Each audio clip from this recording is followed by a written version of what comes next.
Ajaran Al-Quran yang distandarisasi oleh Lembaga Al-Quran Metode Wafa.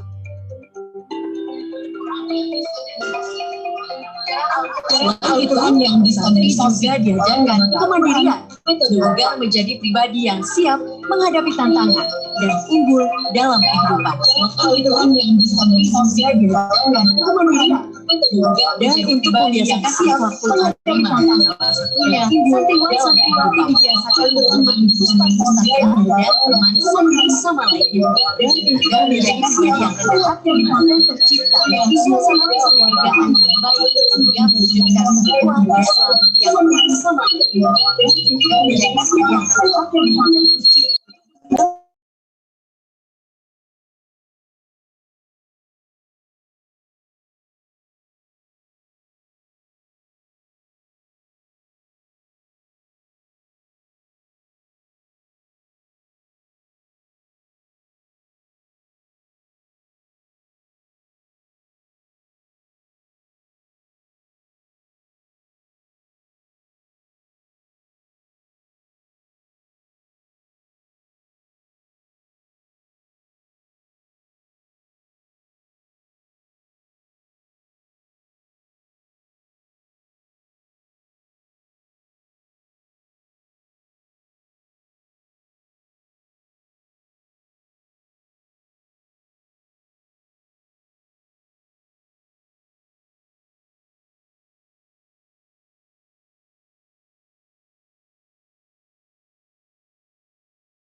Itu satu lebih sudah ada.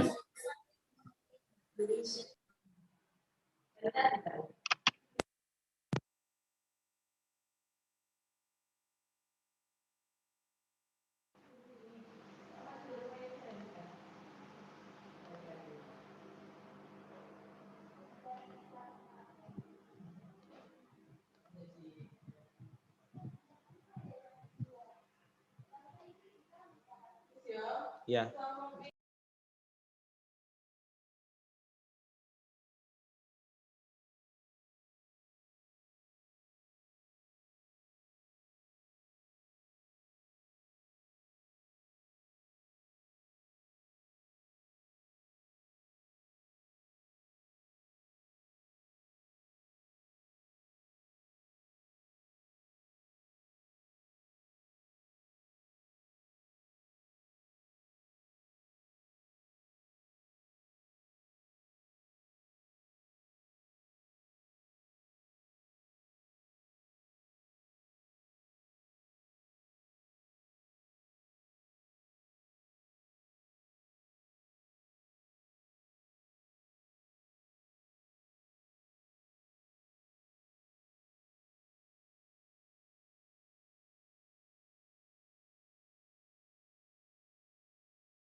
Tidak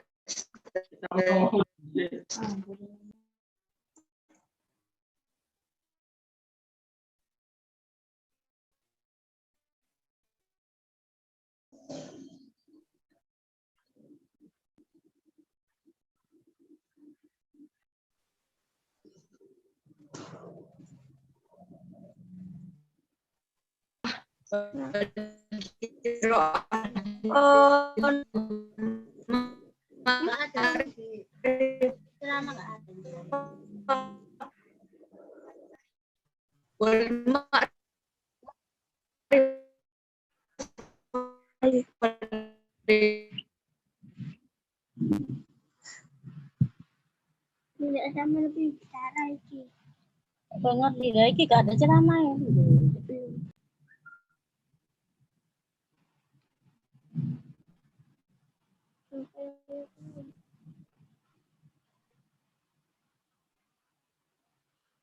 Usah pakai ini. Bisa. Loh. Salah.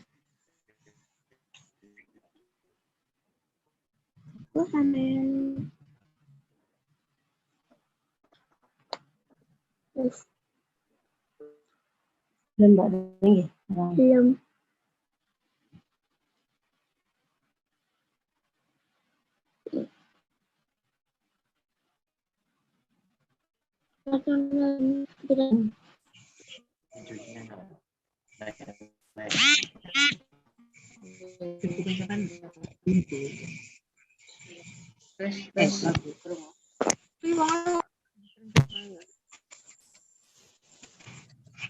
Bismillahirrahmanirrahim. Assalamualaikum warahmatullahi wabarakatuh.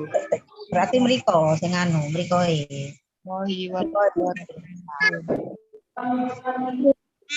Imam Mahfudi selaku pengisi malam hari ini. Kami hormati Ustadz Dzulfikar Akbar Ramadan MUD selaku Direktur Pondok Pesantren An-Nur Sidoarjo.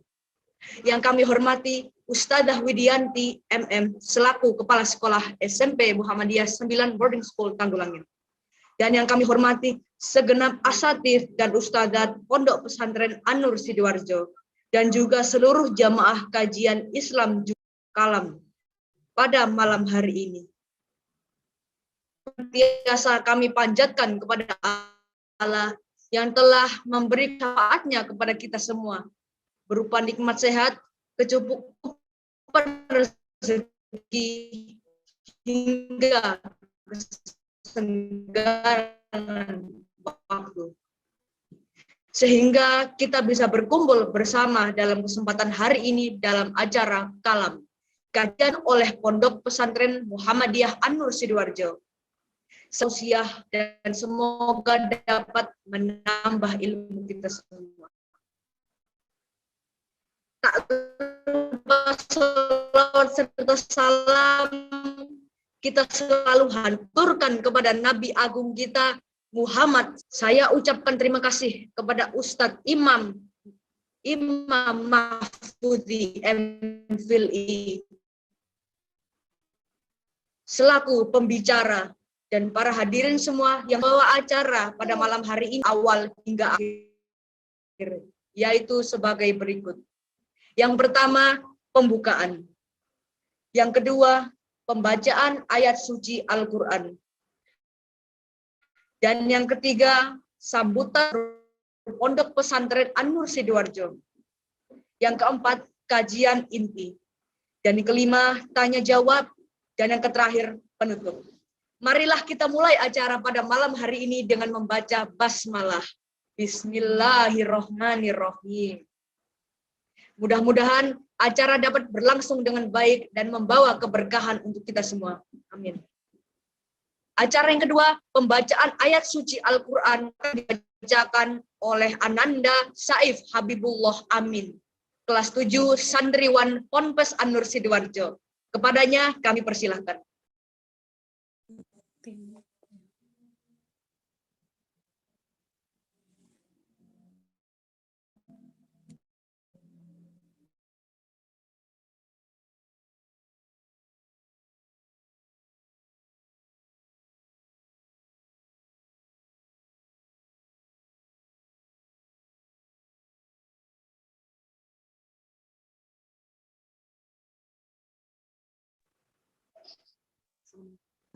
Assalamualaikum warahmatullahi wabarakatuh.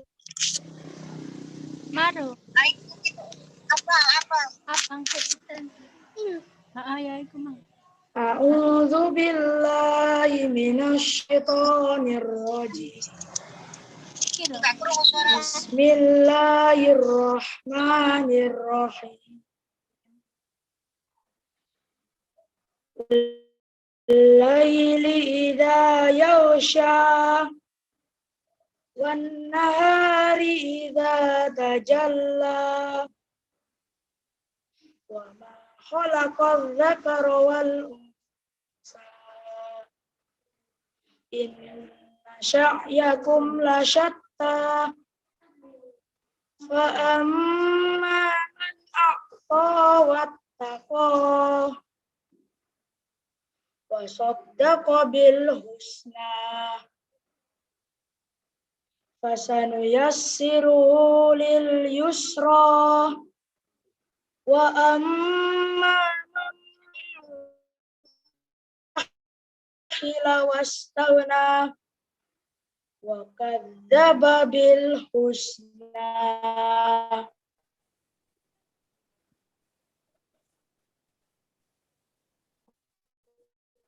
fasanuyassiruhu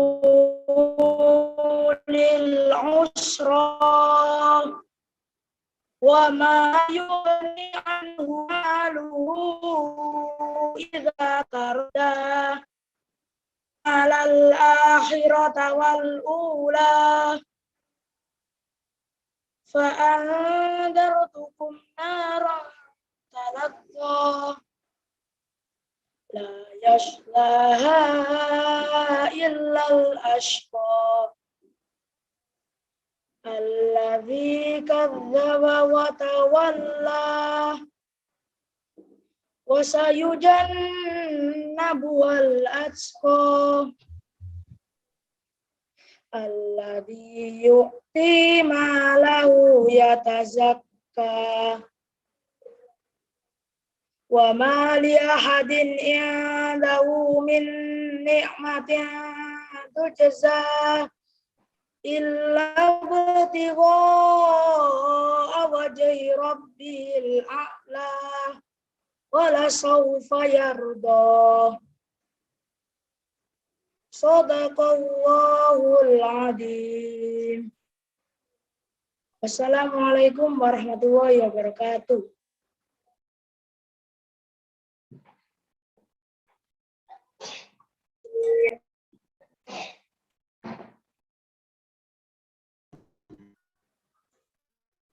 Sadaqallah.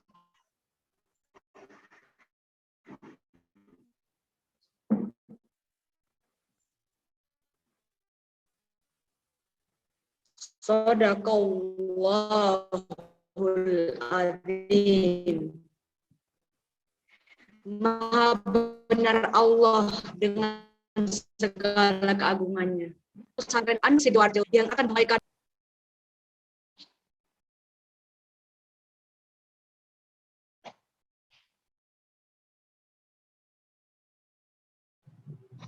baik. Bismillahirrahmanirrahim. Yang terhormat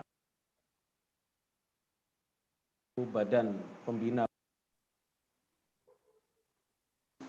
Pimpinan yang seluruh jamaah dari kajian kalam yang di alhamdulillah wala udwana illa ilallah wa asyhadu an la nabiyya ba'da amma ba'd. Alhamdulillah, pada kegiatan rutin kajian kalam, kajian Jumat malam, ya disingkat seperti itu, yang intinya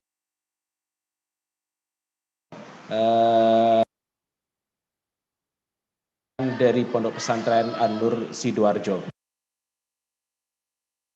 Yang dimuliakan oleh An-Nur Sidoarjo telah mengalami dari something to something, gitu ya. Dari tiada menjadi ada, bahkan kita mampu menelurkan prestasi-prestasi baik di dalam beberapa, satu atau dua yang prestasi yang bersifat internasional. Alhamdulillah pula kita bisa pesantren senantianya sebuah prosedur yang ketat untuk menjaga COVID-19. Bapak Ibu yang kami agar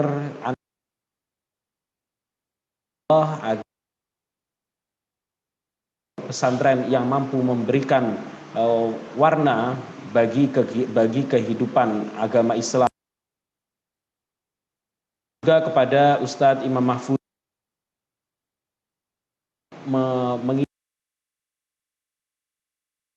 yang mana beliau berikan kita pemahaman, keilmuan ya terkait apa yang menjadi penghalang masuknya ilmu. Terima kasih kepada semua pihak, kepada BPP khususnya yang banyak berjuang membantu berdirinya Pondok Pesantren An-Nur Sidoarjo. Ini saja yang bisa saya sampaikan sebagai muqaddimah. Wassalamualaikum warahmatullahi wabarakatuh. Waalaikumsalam warahmatullahi wabarakatuh. Atas sambutan yang disampaikan kami ucapkan terima kasih. Hadirin, tibalah kita pada acara inti pada malam hari ini, yaitu kalam kajian Islam Jumat malam yang akan disampaikan oleh Ustadz Imam Mahfudi MPhilI. Kepada beliau dipersilahkan. Terima kasih Mas Dias ya. Bismillahirrahmanirrahim. Assalamualaikum warahmatullahi wabarakatuh. Waalaikumsalam. Alhamdulillahirabbil alamin wa bihi nasta'inu ala umuri dunya waddin wassalatu wassalamu ala asyrafil anbiya'i wal mursalin nabiyina Muhammadin wa ala alihi wa sahbihi ajma'in, amma ba'du. Hadirin peserta kajian online Jumat malam Pondok Pesantren An-Nur Sidoarjo, santriwan, santriwati yang berbahagia yang kami sayangi, pengasuh Pondok Pesantren An-Nur, direkturnya tadi Ustadz Zulfikar yang juga sahabat kami dalam aktivitas lain di luar pondok, kebetulan sama-sama sebagai tenaga pengajar di Universitas Muhammadiyah Sidoarjo, juga aktif di Persyarikatan Muhammadiyah Pimpinan Daerah Muhammadiyah Sidoarjo, dan wali santri yang hadir. Pertama, marilah kita bersyukur kepada Allah Subhanahu wa taala atas karunia dan nikmat yang sudah diberikan oleh Allah Subhanahu wa taala kepada kita sekalian sampai malam hari ini.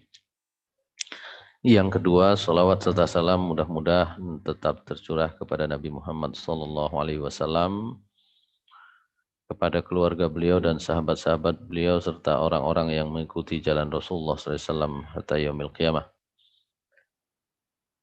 Hadirin sekalian, pada malam hari ini terima kasih kami sampaikan kepada pengatur acara Santriwan Dias, kepada Direktur Pondok Pesantren An-Nur Ustadz Zulfikar yang sudah memberikan kepada kami kesempatan untuk menyapa seluruh santriwan santriwati Pondok Pesantren An-Nur dan mungkin juga wali santri serta khalayak umum, karena kegiatan ini rupanya disiarkan secara umum, disebarkan kepada banyak grup. Terima kasih karena sekali lagi dengan kesempatan ini kita bisa bermuajahah, kita bisa bertemu, mungkin juga mengenal dalam waktu yang pertama gitu ya. Yang kedua, mohon maaf juga karena kami pakai headset, barangkali saya mengantisipasi kalau kemudian ada kebisingan di luar. Baik, materi kita hari ini adalah tentang halangan pengetahuan. Di zaman yang perkembangan ilmu pengetahuan teknologi begitu cepat seperti saat ini, saya kira kita semua paham, kita semua tahu, kita semua juga mengerti, bahkan bagi wali santri, tercapainya ilmu bagi ananda santriwan santriwati itu diperjuangkan dengan sepenuh hati, dengan sepenuh tenaga. Jadi kita semua saya kira sudah insaf, sudah menyadari, sudah mengakui bahwa memang ilmu itu begitu penting, baik dalam kehidupan dunia yang semakin cepat perkembangan ilmu pengetahuan teknologinya ini, maupun untuk kepentingan kita di akhirat nanti. Dan saya kira hadirin semua juga paham, bahkan adik-adik santriwan santriwati saya kira juga sudah ditanamkan berkali-kali tentang apa yang disampaikan oleh Rasulullah SAW. Man salaka tariqan yaltamisu fihi ilman sahhalallahu lahu tariqan ilal jannah. Jadi orang yang menuntut ilmu itu sesungguhnya oleh Rasulullah SAW digambarkan sebagai orang yang menempuh jalan yang paling mudah untuk menuju surga. Jadi menuju surga itu jalannya tentu sulit, tapi jalan yang sulit itu diantara yang paling mudah adalah dengan menuntut ilmu. Tidak ada cara yang terbaik untuk sampai ke surga kecuali dengan ilmu. Oleh karena itu dalam sabda beliau yang lain, faman arada, siapa yang ingin ad-dunya fa'alaihi bil ilmi. Orang ingin kesuksesan di dunia harus menguasai ilmu.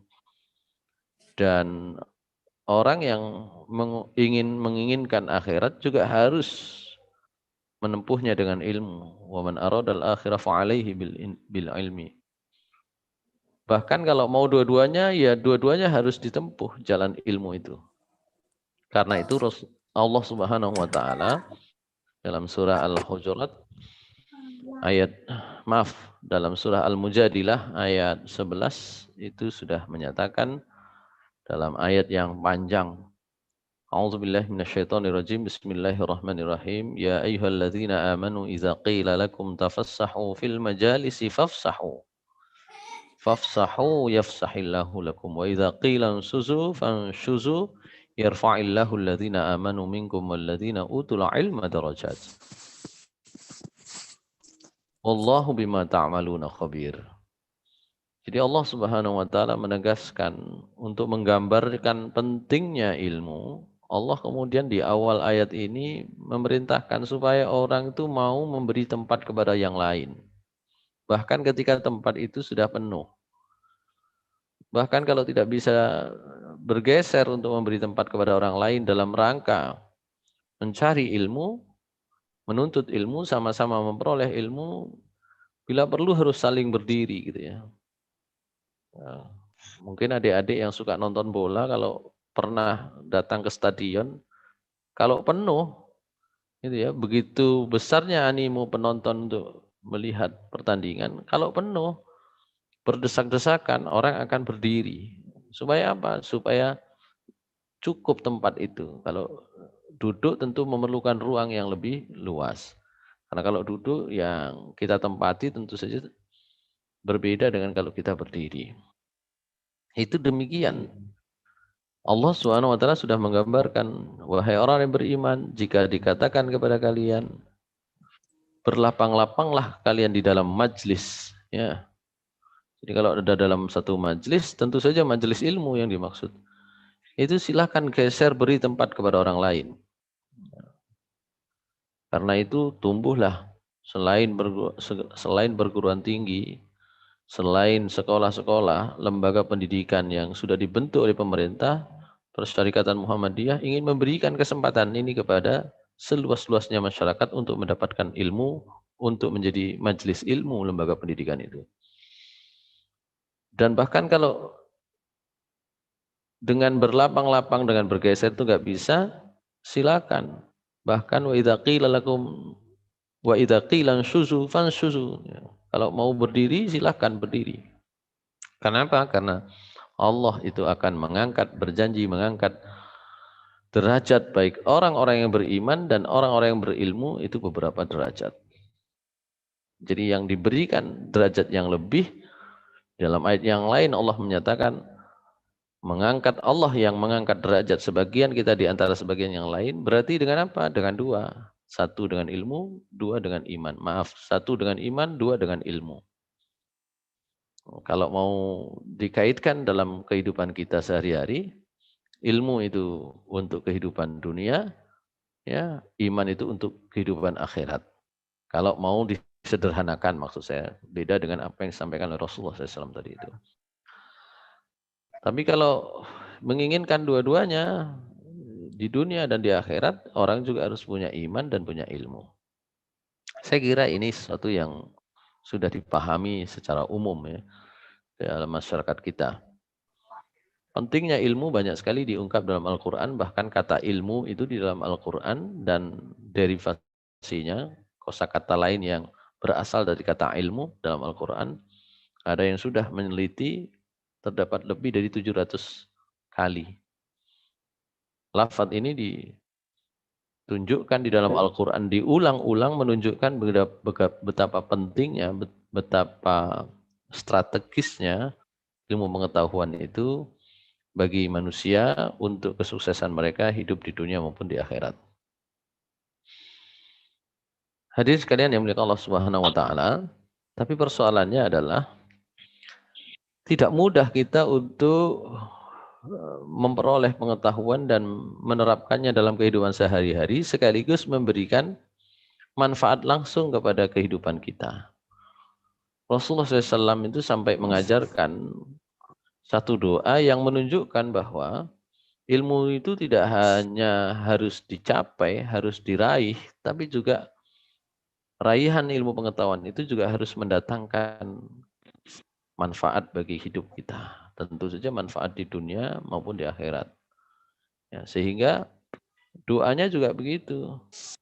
Jadi doanya adalah meminta kepada Allah supaya kita diberikan ilmu yang manfaat.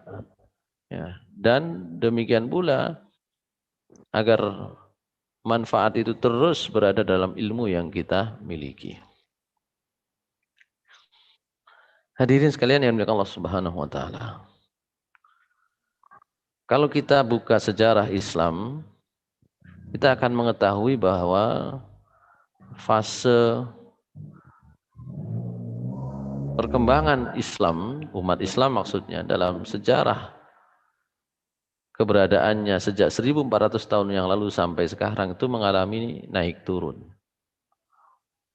Fase-fase awal itu masyarakat atau umat Islam yang pertama itu adalah orang-orang yang jauh dari ilmu pengetahuan.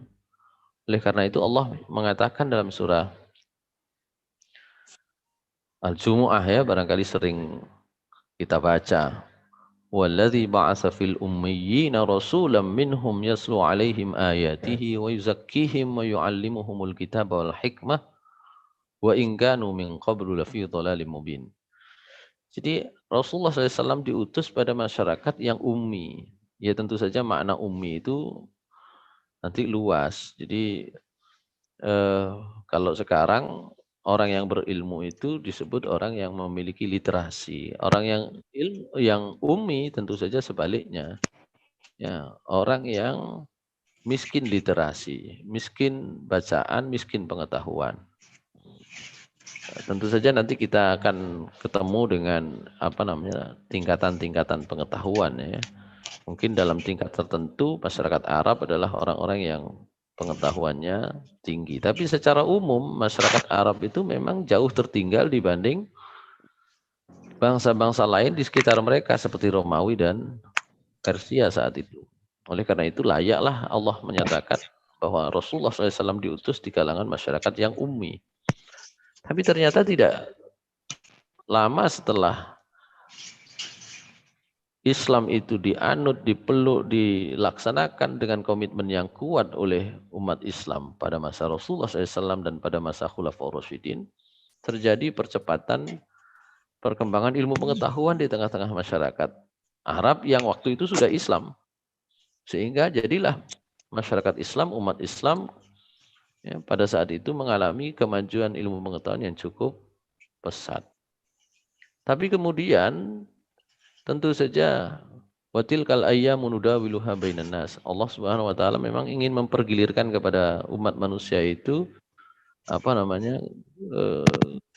kemajuan dan kemunduran itu, dan kemudian masyarakat Islam mengalami kemunduran. Nah, saat ini sebenarnya kita sudah masuk fase kebangkitan.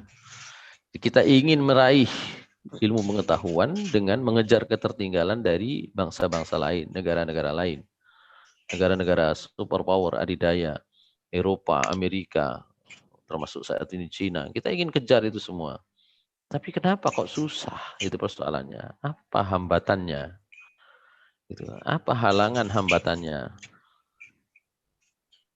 Hadirin sekalian yang dimuliakan Allah Subhanahu wa taala, dalam kaitan ini tentu saja saya ingin menyampaikan, sebelum menyampaikan hambatan-hambatan ilmu, nanti ada 6, saya juga ingin menyampaikan tentang syarat ilmu.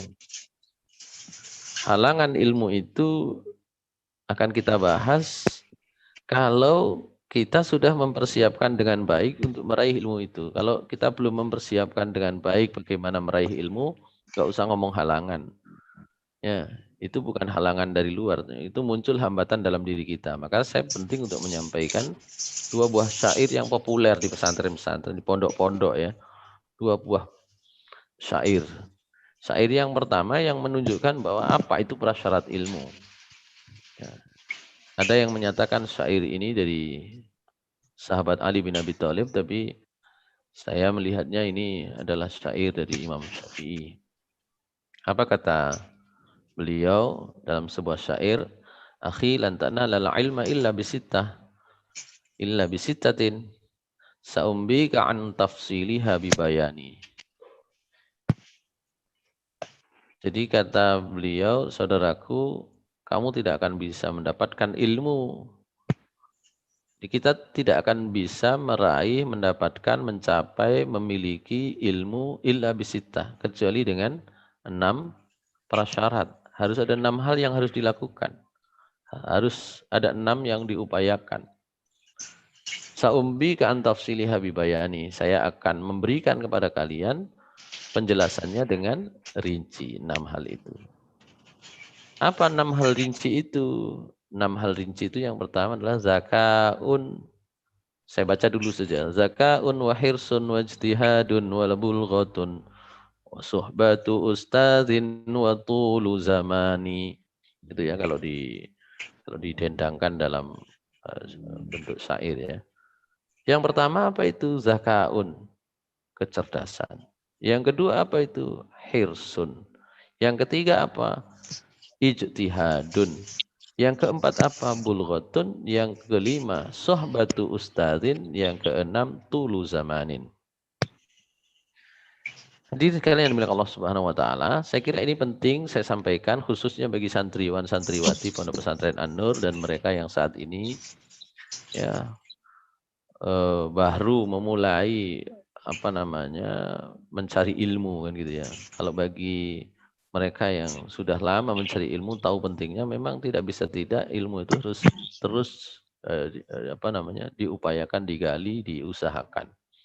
Termasuk juga ini penting bagi wali santri ya, agar dukungan Bapak Ibu sekalian itu juga bisa optimal, agar anak-anak, agar santriwan, santriwati, agar anak-anak kita semua bisa mendapatkan ilmu sesuai dengan apa yang kita inginkan, khususnya bisa bermanfaat bagi diri sendiri, keluarga, dan bagi umat secara umum. Yang pertama adalah zakaun. Jadi ini prasyarat. Ilmu itu harus ada zakat, harus ada kecerdasan. Para ulama biasanya membagi kecerdasan itu ada dua macam. Ada namanya kecerdasan yang diperoleh dari Allah Subhanahu wa taala, yang diupayakan. Terkait dengan kecerdasan yang diperoleh dari Allah Subhanahu wa taala, kita tidak bisa meminta ya kecerdasan ini kecuali dengan berdoa kepada Allah agar Allah Subhanahu wa taala membukakan pikiran kita supaya terbuka, supaya mudah menerima ilmu. Bagi wali santri misalnya, itu bisa dimulai dengan senantiasa mendoakan anak-anaknya. Ya. Tapi memang Allah Subhanahu wa taala itu memberi kesempatan kepada kita supaya kita itu dapat memperoleh kecerdasan dari Allah Subhanahu wa taala dengan cara yang lain. Cara yang lain itu adalah misalnya dengan banyak berbuat kebaikan dan menghindari maksiat. Suatu saat Imam Syafi'i itu mengadu kepada guru beliau di Muhammad bin Idris Asy-Syafi'i, yang dikenal dengan Imam Syafi'i itu punya guru namanya Imam Waqi' gitu ya. Imam Waqi'. Imam Waqi' ini sebenarnya juga gurunya Imam Bukhari, Imam Muslim gitu ya. Mereka satu perguruan. Mungkin kalau bahasa sekarang satu pondok lah gitu. Apa kata Imam Syafi'i? Syakautu ila Waqi'in. Jadi kata Imam Syafi'i, saya mengadu kepada Waqi' tentang apa? Su'a hifzi fa arsyadani ila tarkil ma'asi. Maka guru beliau Imam Waqi' itu membimbing Imam Syafi'i supaya apa? Tarkil ma'asi, supaya bisa meninggalkan maksiat. Wa akhbarani bi annal ilma nurun wa nurullahi la yuhda li'asi. Dan Imam Waqi' memberitahu Imam Syafi'i bahwa ilmu itu adalah nur, ilmu itu adalah cahaya. Ilmu yang merupakan cahaya yang diperoleh dari Allah Subhanahu wa taala, merupakan pemberian Allah Subhanahu wa taala, kata Imam Waqi' kepada Imam Syafi'i, nurullahi la yuhda li'asi. Cahaya Allah, ilmu Allah yang diberikan oleh Allah itu tidak mungkin diberikan kepada orang yang bermaksiat. Ini salah satunya. Saya kira penting bagi adik-adik yang masih ada di pondok ya. Kita bisa mengupayakan ilmu itu ya. Allah Subhanahu wa taala memberi potensi kecerdasan, dan ada kecerdasan itu yang bisa diperoleh dengan ketekunan. Anda belajar tekun bisa dapat ilmu. Tapi kita itu kan seringkali justru lebih nyaman kalau ilmu itu diberikan oleh Allah Subhanahu wa taala secara langsung. Dalam bahasa ilmu pengetahuan modern itu namanya intuisi. Ya, intuisi itu kita bisa munculkan contoh-contohnya dalam temuan orang-orang modern, itu banyak sekali contohnya.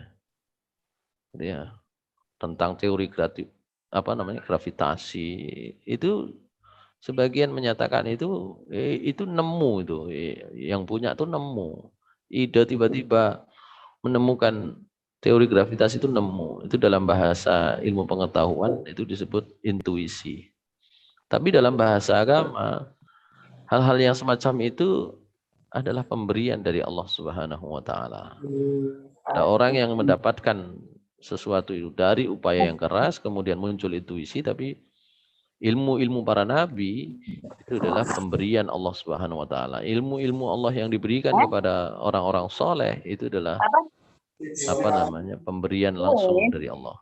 Itu bicara zakat, baru bicara zakat tadi ya. Zakaun itu artinya kecerdasan. Kecerdasan bisa diperoleh dengan meninggalkan maksiat. Kecerdasan bisa diperoleh dengan diberi oleh Allah secara langsung, dan kecerdasan bisa diperoleh juga dengan ketekunan. Nah, yang kedua adalah hirsun.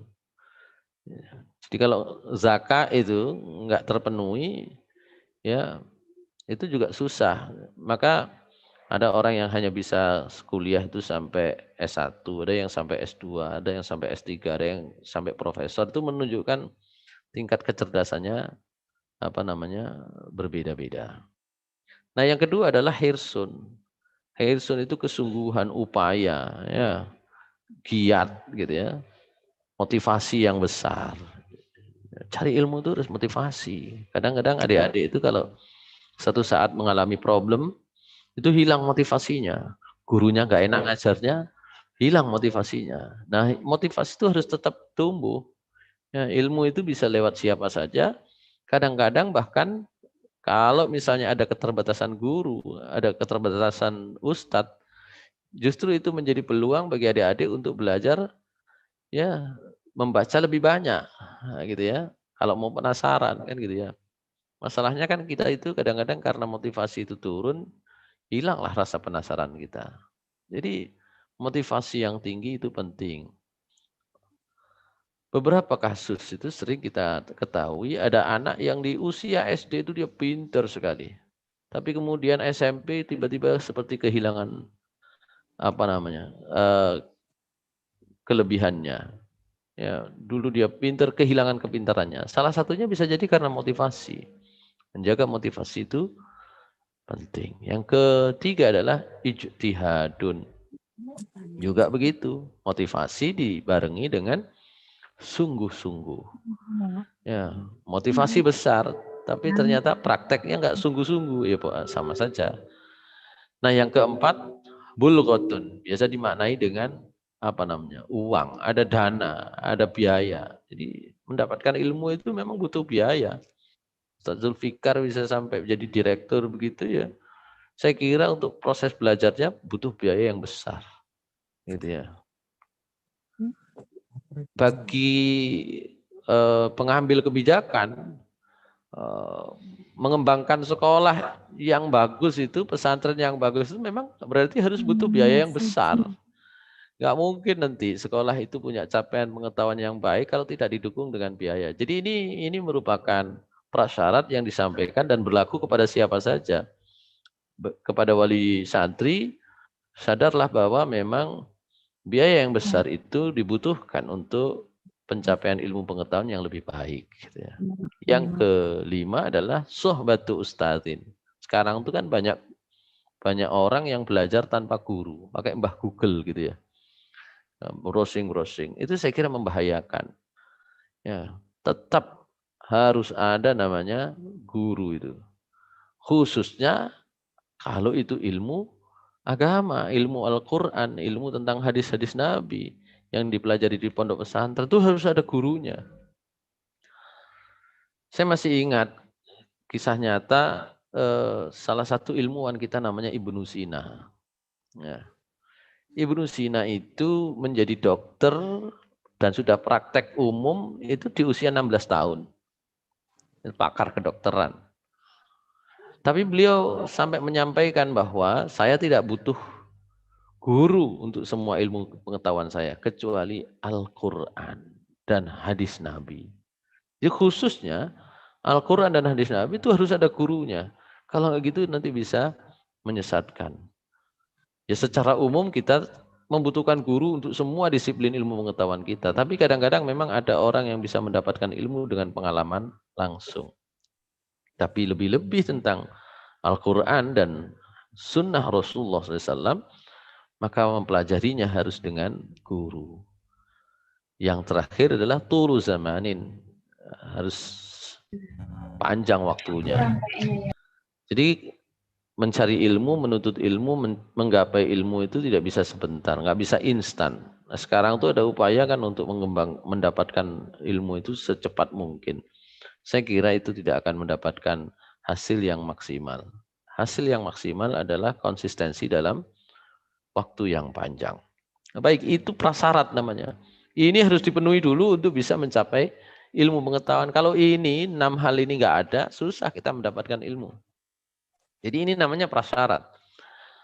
Nah, yang akan saya bicarakan sebenarnya bukan 6 hal prasyarat ini, tapi 6 hal ini adalah bahkan kalau ilmu itu sudah bisa kita raih, belum tentu bisa berguna. Itu namanya halangan. Ilmu itu kan ada yang manfaat dan ada yang tidak manfaat. Tentu yang kita maksud kita mencari ilmu itu adalah ilmu yang bermanfaat. Tapi seringkali orang itu tidak mendapatkan ilmu yang bermanfaat karena dia terhalang untuk mendapatkan manfaatnya karena 6 hal. Ya, 6 hal. Yang pertama, yang pertama halangan ilmu pengetahuan itu kalau di dalam Al-Quran disebut dalam surah Yunus ayat 101. Kita bisa buka dalam surah Yunus ayat 101. Surah Yunus itu surat ke-10. Allah Subhanahu wa taala berfirman, A'udzubillahi minasyaitonirrajim. Bismillahirrahmanirrahim. Coba bisa dilihat adik-adik di ayat 101 Allah menyatakan, Qul inzuru madza fis samawati wal ard wa ma tughnil ayatu wan nuzuru an qaumin la yu'minun.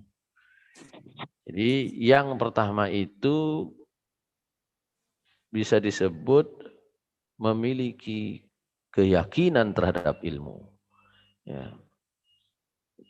Nah, orang yang terhalang dari ilmu itu yang tidak memiliki keyakinan terhadap ilmu.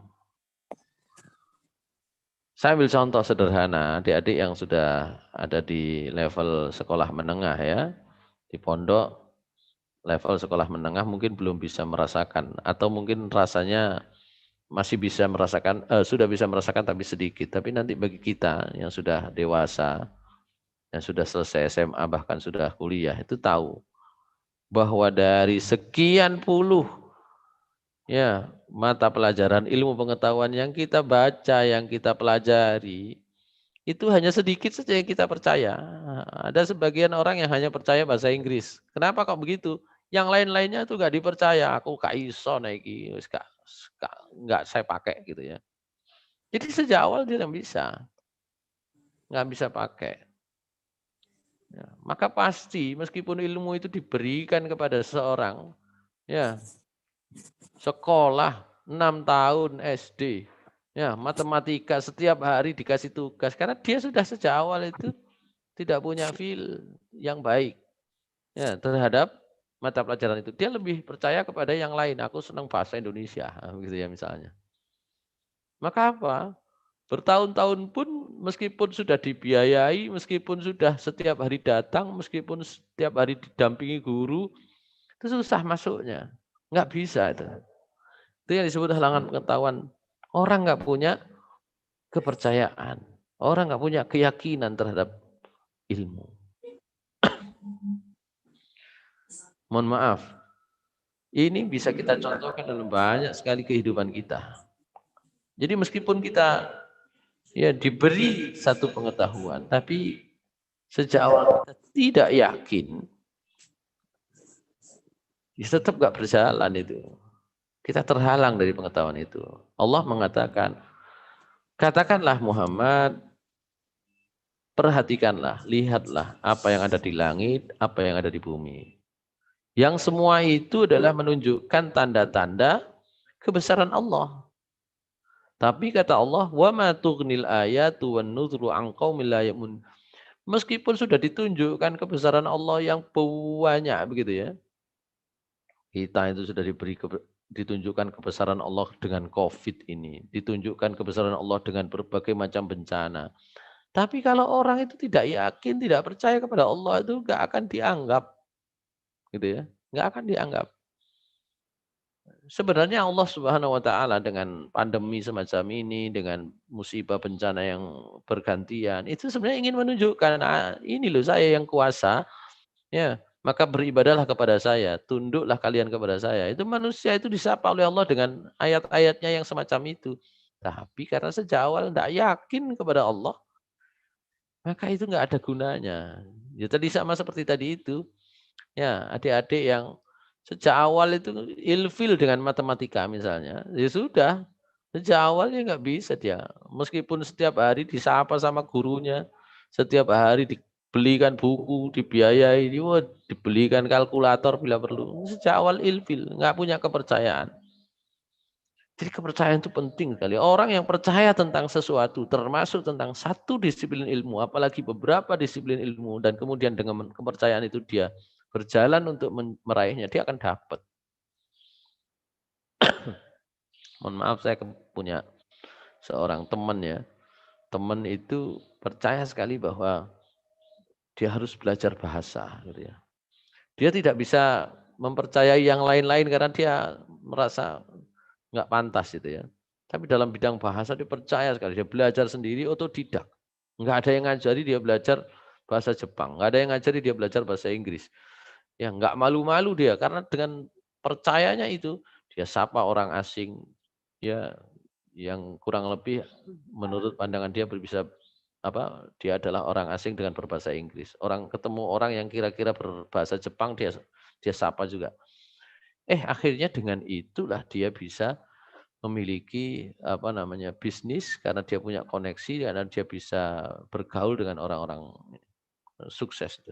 Hanya satu, dia percaya kepada satu disiplin saja pengetahuan dan dia kembangkan itu. Jadi kepercayaan itu penting. Ya, di sini Allah tentu saja berbicara tentang ilmu yang tertinggi. Ilmu yang tertinggi itu adalah ma'rifatullah, mengenal Allah.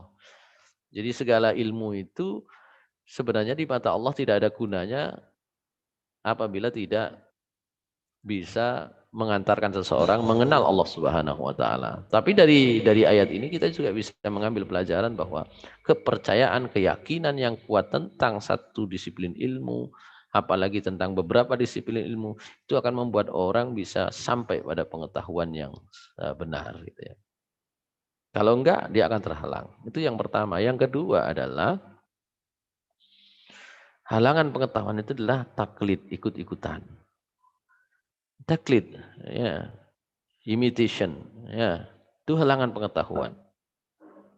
Allah Subhanahu wa taala berfirman dalam surah Al-Isra ayat 36. Bismillahirrahmanirrahim. Wala taqfu ma laisa laka bihi ilmun innas sam'a wal basara wal fuada kullu ulaika kana anhu mas'ula. Jangan sekali-kali kalian mengikuti sesuatu yang enggak ada ilmunya. Karena sesungguhnya pendengaran, penglihatan, hati itu semua akan ditanya oleh Allah Subhanahu wa taala.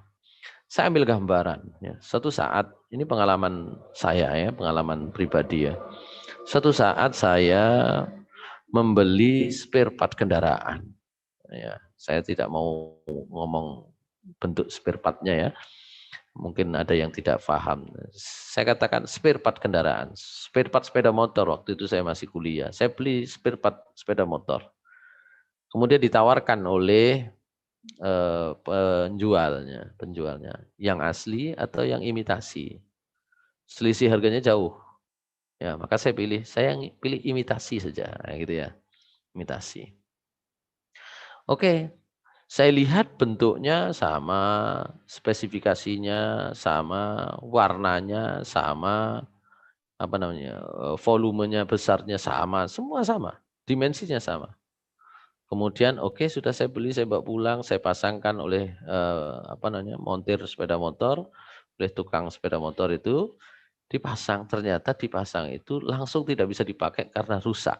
Ya, jadi dipasang itu langsung patah dia, langsung patah. Maka saya mengambil kesimpulan bahwa yang selama ini diproduksi, ya, yang kemudian disebut barang imitasi, itu adalah barang yang tidak ada ilmunya. Bentuknya bisa sama, tapi kekuatannya tidak sama. Itu menunjukkan bahwa imitasi itu adalah kosong ilmu. Meniru, bertaklid itu kosong ilmu. Meskipun yang dilakukan kelihatannya sama, enggak ada isinya. Orang sholat, ya, niru aja depannya, gitu ya. Padahal yang di depan itu membaca doa, membaca macam-macam bacaan gitu ya.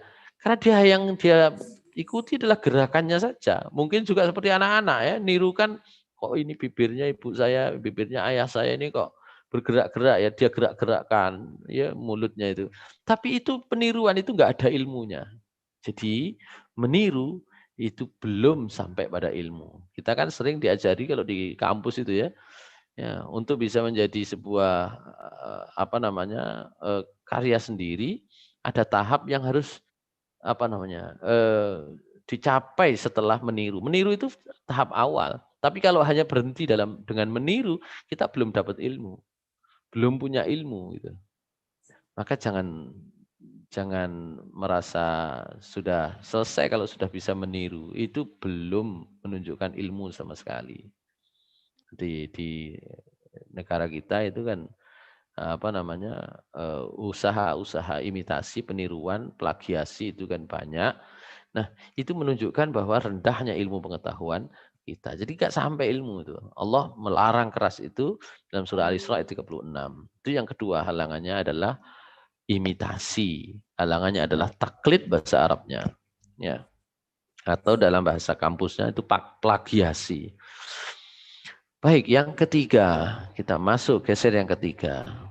Kalau sudah taklid dan itu terus-menerus, itu biasanya orang akan bergerak ke arah yang selanjutnya. Apa itu? Yaitu tradisi. Tradisi itu adalah halangan ilmu yang jelas. Tradisi, kebiasaan yang umum di masyarakat itu adalah halangan pengetahuan yang nyata. Meskipun jarang disadari. Allah Subhanahu wa taala dalam surah Al-Baqarah ayat 170 itu mengingatkan. A'udzubillahi minasyaitonirrajim. Bismillahirrahmanirrahim.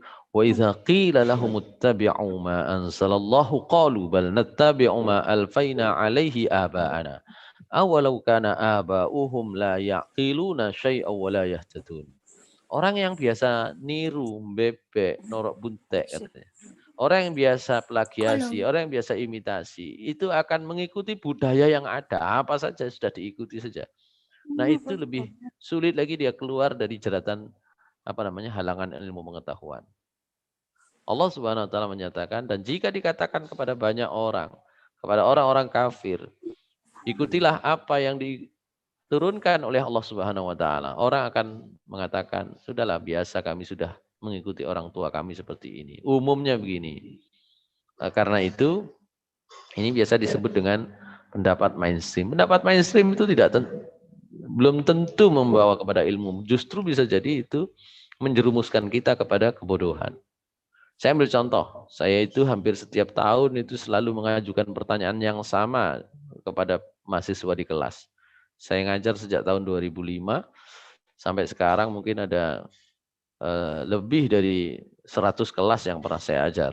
Mungkin lebih lah. Saya kalau dalam satu semester saja bisa 12 kelas sampai 16 kelas, maka kita bisa hitung itu kalau satu tahun ada 24 kelas sampai berapa itu? Sampai 32 kelas ya. Katakan 25 kelas lah rata-rata per tahun. Maka saya bisa ngajar kalau dari 2005 sampai sekarang ada 15 tahun kira-kira, 15 tahun lebih, ada berapa ratus atau berapa ribu kelas ya yang pernah saya ajar. Kalau satu kelas ada 30 orang, ada belasan ribu atau bahkan puluhan ribu yang pernah saya ajar itu ya. Dan semuanya sama ketika saya ajukan satu pertanyaan. Dan itu beda generasi ya, dari tahun 2005 sampai itu jawabannya sama. Apa itu pertanyaan yang sederhana yang saya sampaikan? Pertanyaan sederhana saya adalah berapa jumlah ayat Al-Quran? Kalau berapa jumlah juz itu bisa dilihat langsung, berapa jumlah surah bisa dilihat langsung. Biasanya tidak ada yang menghitung langsung berapa jumlah ayat Al-Quran. Ikut saja dari orang tua, ngikut saja dari guru yang mengajarkan sejak TPQ. Berapa itu? 6 Pak gitu. Saya kemudian mengatakan inilah bahayanya mengikuti tradisi, mengikuti kebiasaan, mengikuti orang lain tanpa pengetahuan. Itu bukan sekedar imitasi, itu bukan sekedar meniru orang tua, bukan sekedar meniru guru yang belum ada ilmunya atau tidak bisa diverifikasi ilmunya. Itu sudah menjadi budaya kelihatannya, sudah menjadi tradisi. Sudah menjadi kebiasaan orang untuk menjawab jumlah ayat Al-Qur'an 6666 gitu ya. Sehingga saya suruh hitunglah gitu. Nah, gitu. Jadi ribuan kelas, lebih dari 1000 kelas yang saya ajar, ya belasan ribu mahasiswa yang saya ngajar, itu ternyata mereka tidak memiliki kebiasaan yang sama, ya mengikuti tradisi, memiliki kebiasaan. Kata siapa? Ya orang tua dulu lah. Semua guru begitulah, guru TPQ begitu, oh begitu. Jadi kita terhalang dari pengetahuan karena apa? Kita mengikuti kebiasaan. Ada orang naik motor, ya, ada orang naik motor nggak pakai helm, kemudian dicegat sama petugas gitu ya. Kemudian ditanya, kenapa nggak pakai helm? Di sini biasanya begitu Pak, gitu ya. Jadi begitu hadirin. Itu namanya tradisi. Makanya kalau jenengan perhatikan, adik-adik santriwan, santriwati memperhatikan, itu ada daerah-daerah yang Anda nggak perlu pakai helm. Kenapa? Kebiasaan masyarakat. Pertanyaannya adalah, secara aturan benar nggak? Enggak. Ya. Orang menganggapnya bahwa itulah yang benar. Kenapa? Kebiasaan masyarakat di situ. Ada daerah-daerah yang memang cuek dengan aturan lalu lintas semacam itu. Ada daerah-daerah yang ketat gitu ya. Baik. Itu yang keberapa tadi itu? Yang ketiga. Yang keempat sekarang, waktu kita tinggal 15 menit. Saya nggak tahu ada waktu tanya jawab atau tidak. Itu yang ketiga, tinggal 3 lagi. Yang keempat itu yang menjadi penghalang ilmu itu adalah rasa cinta atau rasa benci yang berlebihan terhadap sesuatu. Orang tuh kalau udah kadung biasa, maka kebiasaan itu akan disukai, meskipun itu jelek. Orang itu kalau sudah tidak biasa dengan sesuatu, maka dia akan membencinya, meskipun sudah seharusnya bagus. Benci berlebihan, cinta berlebihan, menutup kita dari pengetahuan yang harusnya sudah bisa kita dapatkan manfaatnya. Ini ilmu sudah sampai. Ya. Saya ambil contoh dalam surah Yusuf, surah ke-12 ayat 30, Allah Subhanahu wa taala berfirman, Bismillahirrahmanirrahim. وقال نسوة في المدينة امرأة العزيز تراود فتاها عن نفسه قد شغفها حبا إنا لنراها في ضلال مبين. Ini kisah Nabi Yusuf ya, dengan apa namanya, Zulaikha. Zulaikha itu istri pejabat. Ya, Zulaikha itu yang apa namanya, mengasuh Nabi Yusuf sejak dia dibeli oleh suaminya gitu ya. Ketika dia masih kecil dibuang, kemudian ditemu orang, kemudian dijual, ya, dibuang oleh saudara-saudaranya. Nanti ketika dia mulai dewasa karena cakepnya, gantengnya itu, kemudian Zulaikha yang waktu itu memang selisih banyak usianya dengan suaminya sendiri gitu ya. Sehingga sebenarnya Zulaikha juga dengan Nabi Yusuf itu meskipun selisihnya itu juga besar, tapi Zulaikha itu masih muda gitu ya. Nabi Yusuf itu remaja, itu kemudian Zulaikha itu menyukai Nabi Yusuf. Perempuan yang sudah memiliki suami, apalagi perempuan yang tahu bahwa orang yang diasuhnya sendiri itu harusnya dia ya tidak didekati, apalagi dia adalah perempuan yang sudah punya suami, itu harusnya tahu mendekati orang lain, pemuda lain, ya itu adalah perbuatan yang terlarang, dilarang. Tapi mengapa dia melakukan itu? Dalam ayat ini dikatakan, waqala nisbatun fil madinati ra'atul azizi turawidu fataha. Perempuan-perempuan itu pada merasani. Jadi apa ngerasani itu? Menggunjing. Ya, perempuan-perempuan yang ada di sekitar istana waktu itu menggunjing. Kenapa ada namanya Zulaikha, punya suami seorang pejabat, orang terhormat, kok mau apa mendekati, menyukai, ya, berdekat-dekatan dengan Nabi Yusuf, dengan Yusuf remaja waktu itu. Apa kata mereka? Turawidu fataha an nafsihi. Dia menginginkan budaknya sendiri untuk dirinya, kan nggak benar. Apa kata mereka? Qad syaghafaha hubba. Dia sudah tertutup dengan cinta yang berlebihan. Inna lanaha fi dhalalim mubin. Sungguh saya melihat dia kami melihat dia berada di dalam jalan yang betul-betul salah, ya. Jadi cinta yang berlebihan, benci yang berlebihan sering menutup ilmu, meskipun ilmu itu sudah di depan mata. Udah bisa langsung dipakai. Sering saya kira begitu tuh ya. Ya, kalau kata remaja itu kan, kalau suka kepada orang itu kan tai kucing pun rasa coklat gitu ya. Kenapa? suka dan cinta yang berlebihan menutup kita dari ilmu. Ya, kita tahu mana makanan yang baik, mana makanan yang buruk. Karena kandung suka. Ada yang suka coklat saja gitu ya. Bahkan sampai giginya itu sudah sakit, giginya sudah berlubang. Itu tidak bisa lepas. Itu yang disebut penghalang yang keempat. Penghalang yang kelima adalah sombong. Kita bisa lihat di dalam surah apa itu namanya? Ada di dalam surah Az-Zukhruf insyaallah. Surah Al-Jasiyah dulu. Al-Jasiyah ayat 45. Al-Jasiyah surah ke-45 ayat 7 dan 8. Allah Subhanahu wa taala berfirman, Bismillahirrahmanirrahim. Wailul likulli affakin asim.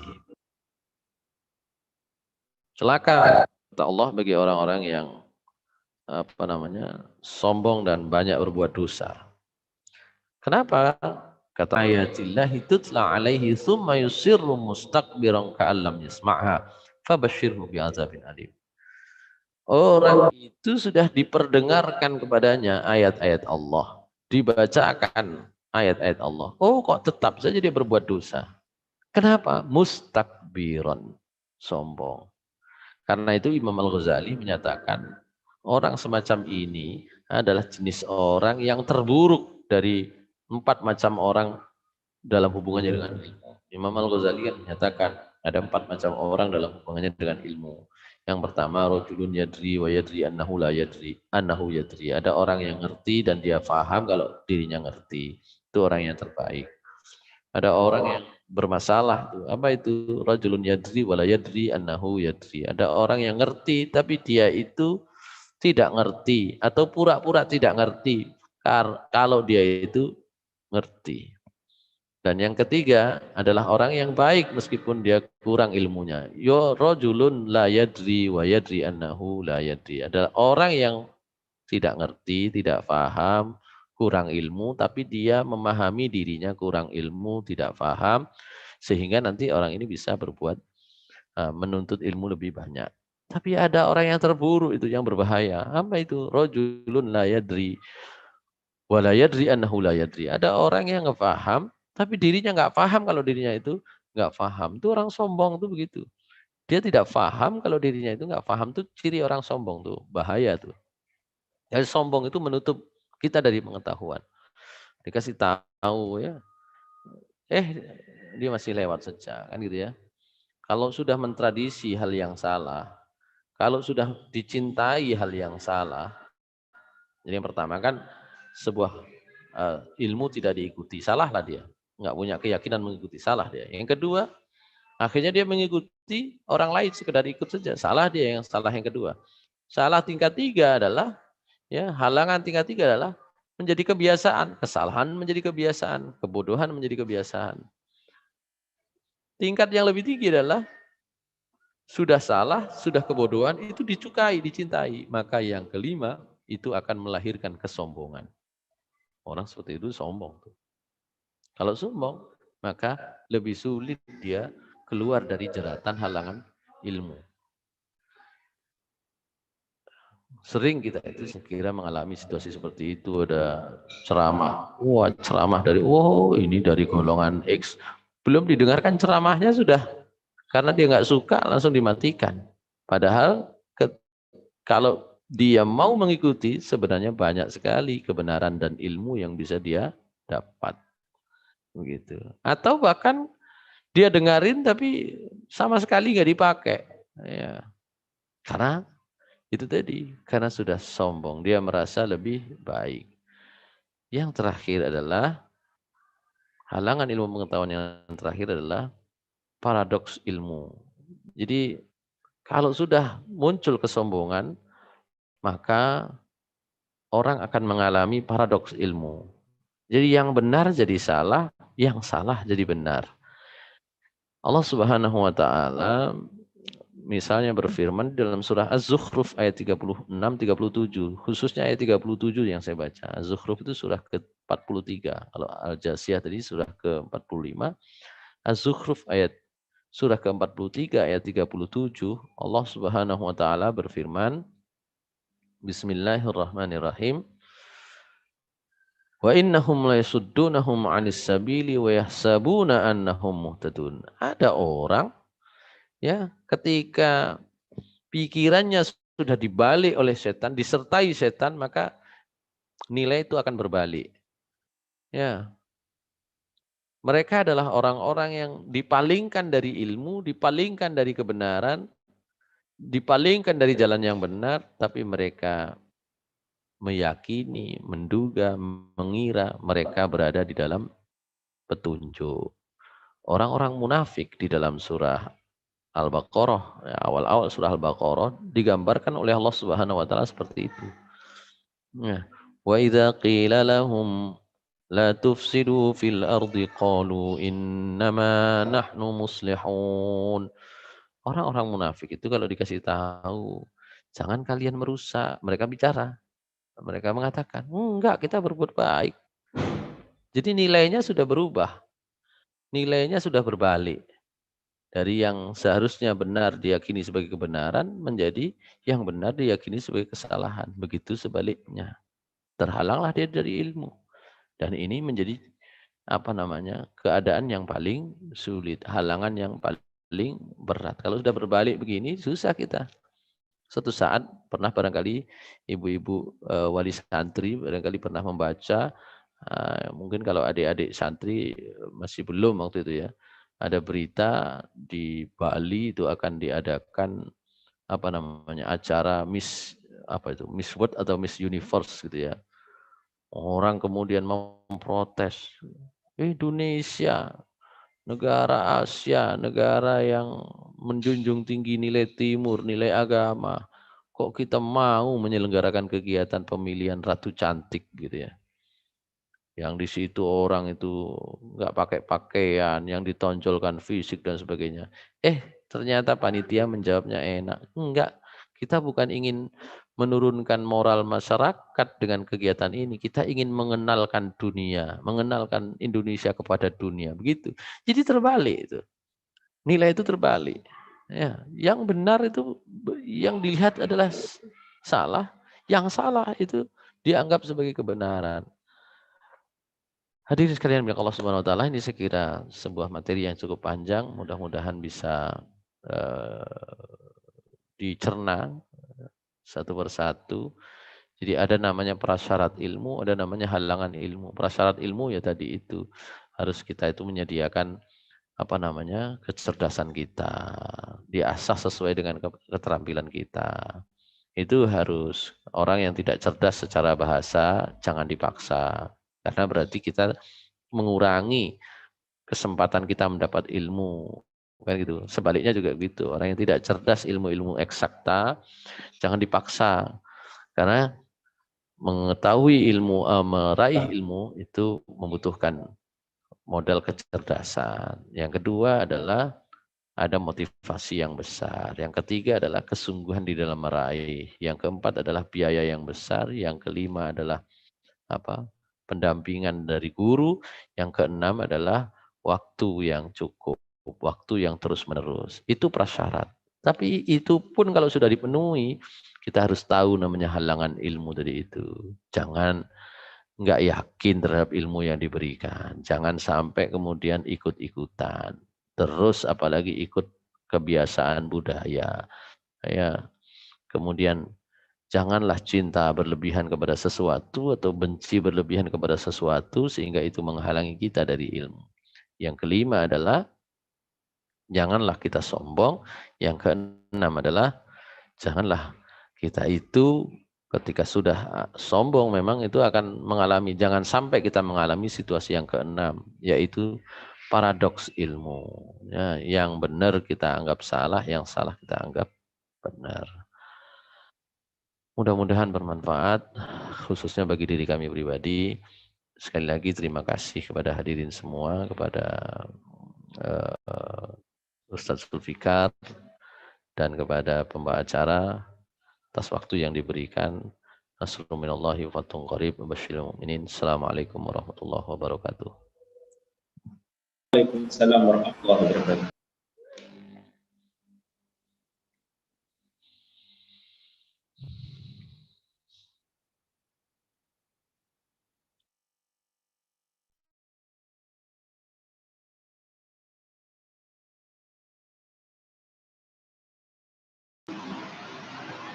Tidak ada suaranya.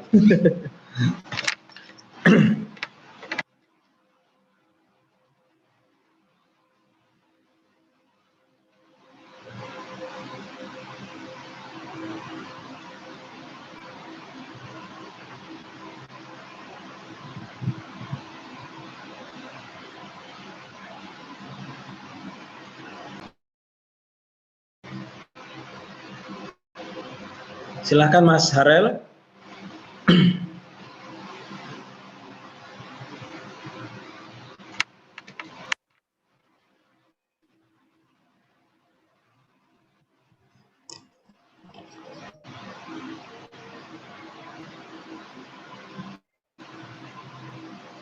Dengan pemaparan materi yang luar biasa, semoga bisa menambah wawasan keilmuan kita dan meningkatkan keimanan dan ketakwaan kita. Amin ya rabbal alamin. Berikutnya, kami persilahkan kepada hadirin jamaah sekalian untuk bertanya. Bisa langsung atau melalui kolom chat pertanyaan yang ada di Zoom meeting kali ini. Pertanyaan pertama.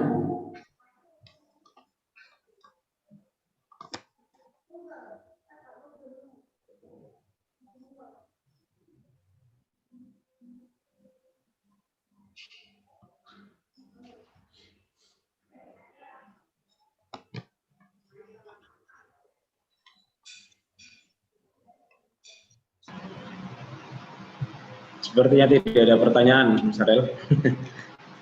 Tapi sedikit menanggapi dari yang disampaikan Ustadz Imam Mahfudzi tadi sangat luar biasa sekali, dan ini bisa menjadi catatan diantaranya bagaimana kita di Pondok Pesantren An-Nur ini, kalau tadi dikatakan masalah modal, insya Allah kami akan segera membuka lazismu. Ini dari kemarin masih ada beberapa koordinasi yang perlu kami selesaikan, sehingga insya Allah minggu depan ini akan kita sahkan lazismu Ponpes An-Nur. Kemudian juga terkait dengan ilmu yang dibutuhkan untuk anak-anak tadi sedikit disinggung. Insya Allah kami di Pondok Pesantren An-Nur ini kami berusaha semaksimal mungkin. Memang ada beberapa ilmu-ilmu dasar yang perlu kita berikan kepada anak-anak. Antaranya seperti ilmu berhitung, itu kan ilmu kalau boleh kita bilang fardu ain, berhitung 1 tambah 1 2, itu anak-anak harus bisa semuanya, dan beberapa ilmu-ilmu yang nanti membantu mereka dalam kehidupannya, dalam IPA, IPS itu ada beberapa yang harus mereka ketahui. Namun untuk ilmu agama, diantaranya khususnya ilmu bahasa Arab ini, kami sedikit memaksakan kepada anak-anak dalam harapan kami, walaupun mereka nanti tidak menjadi ulama, tidak menjadi tahid, ya dari berbagai tingkatannya, paling minimal anak-anak itu ketika membaca Al-Quran, mereka dengan membaca itu mampu merasakan apa yang mereka baca, seolah-olah mereka membaca Al-Quran itu dengan bahasanya sendiri. Sehingga dan tadi juga disampaikan penghalang-penghalang ilmu, berarti kalau kami di pondok itu, maka kewajiban bagi guru-guru Pondok Pesantren An-Nur semuanya diantaranya adalah meyakinkan bahwa ilmu yang mereka ajarkan itu merupakan ilmu yang penting, dan perlu ada motivasi-motivasi secara berkala dan terus-menerus berkelanjutan agar anak-anak selalu semangat dalam belajar ilmu. Ini mungkin sedikit komentar dan perasaan kami di Pondok Pesantren An-Nur mendengar ceramah dan ilmu yang oleh Ustadz Imam Mahfudzi berikan kepada kami. Terima kasih, Mas Harel. Baik, terima kasih. Saya rasa cukup, hadirin jamaah sekalian, dan tibalah pada penghujung acara. Marilah kita tutup dengan membaca hamdalah dan doa kafaratul majelis. Alhamdulillahirabbil alamin. Subhanakallahumma wa bihamdika asyhadu an la ilaha illa anta astaghfiruka wa atubu ilaik. Sekali lagi kami ucapkan terima kasih kepada hadirin jamaah sekalian. Saya selaku pembawa acara pada malam hari ini mohon maaf sebesar-besarnya bila mana banyak salah dalam membawakan acara pada malam hari ini.